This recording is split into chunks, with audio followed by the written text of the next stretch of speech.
Okay, can you explain how you got involved with Swallow? Well, I know somebody called Magnus Smith who runs the Merlin Rocket website, and last year he heard that Swallow, which had been in a boathouse for 35 years, was coming up for auction.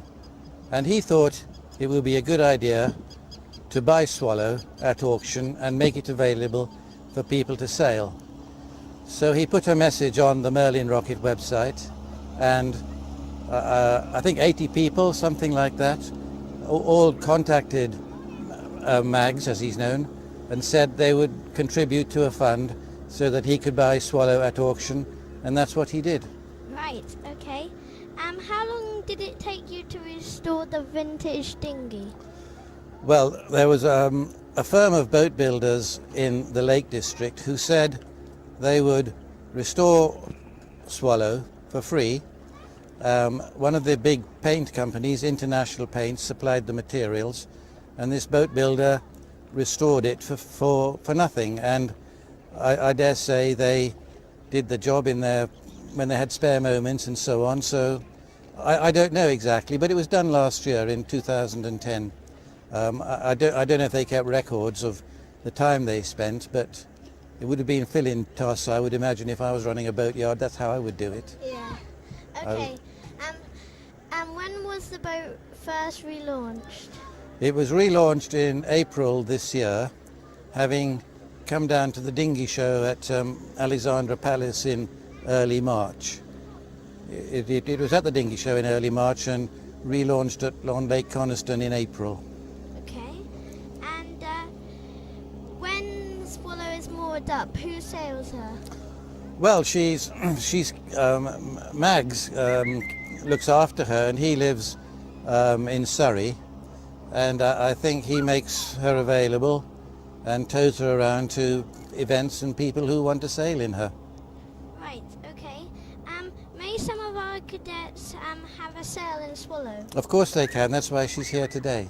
Yes. Before we take to the water, can we have a closer look at the rigging? Hello again. Swallow is 12 foot long, and she's a lugsell dinghy, which compared to modern boats is quite unusual. The lugsell is this arrangement here with this boom which goes only so far up the mast. It's to be contrasted with modern boats which are Bermudan rigged, which Bermudan rigs being a one-piece section mast and a very tall sail. So that's one of the first distinguishing features of Swallow is the rig. The other distinguishing feature is her hull, which is clinker built. That is, she's built with overlapping planks around the hull, which is how they built boats up until the 1920s and 30s. Being clinker built, the planks are riveted. There are rivets about every 2 inches, and also the boat has these ribs which go from one gunwale down to the bottom of the boat and up the other side. Goodness knows how many hours and how it took to build her and how labour intensive it was, but building a boat like this is an absolute labour of love. And in that respect, Swallow is very unusual. Swallow's just been renovated, as we know. The varnish used is an oil-based varnish, which you use for a boat of this age, and it has its own quality, and just the smell of Swallow is very evocative with that kind of varnish. She hasn't got a centreboard or a daggerboard. She relies on a skeg, which you can't see now because it's under the water, but there's a deep skeg at the stern. So no centreboard, no kicking strap. Kicking straps only came in the 1930s, and everything else is very, very simple, unlike a modern boat, but that's what makes her so charming to sail.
Okay, Ben, now you went in the boat first. How did you feel about that?